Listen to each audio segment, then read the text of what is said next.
দেখুন মাননীয় মুখ্যমন্ত্রী কি বললেন, 10,000 মাদ্রাসা তৈরি করব। সংখ্যালঘুরা খুব আনন্দে আত্মহারা হয়ে থাকলো এবং সংখ্যালঘুরা তখনই ভেবেছিল যে এতদিনে তাদের হাতে যে বোমা বন্দুক গুলি বারুদ ছিল, এইবারে অন্তত সংখ্যালঘুরা পেন খাতা কলম কোরআন হাতে পাবে। কিন্তু সেটা না করে সংখ্যালঘুদের এখন ঘরে ঘরে প্রায় বোমা বন্দুক গুলি রাজত্ব শুরু করেছে, যার শেষ আমরা দেখলাম তামান্নার বোমা মারায়।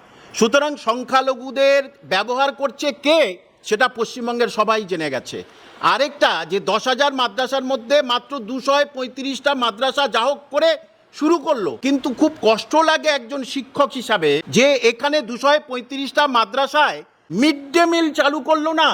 যে মিড ডে মিলে, যেখানে মাদ্রাসা মানে যেখানে গরিব, একদম খুবই গরিব, খেটে খাওয়া দিনমজুর, তাদের সন্তানরা ছেঁড়া জামা কাপড় পরে পড়তে আসে, তারা যদি দুপুরবেলা খেতে পারে তাহলে তাদের পড়াশোনাটা ভালো হয়। কিন্তু মাদ্রাসায় মিড ডে মিল নেই, তাহলে তাদের কি কষ্ট হবে না যে আমরা তো খেতে পাচ্ছি না, পাশের স্কুলে দেখছি কুকুরগুলো আসছে তাদের খাওয়াচ্ছে। আমি যারা পশুভক্ত তাদেরকে সম্মান রেখেই বলছি, জাস্ট বলার জন্য এই কথাটা বললাম।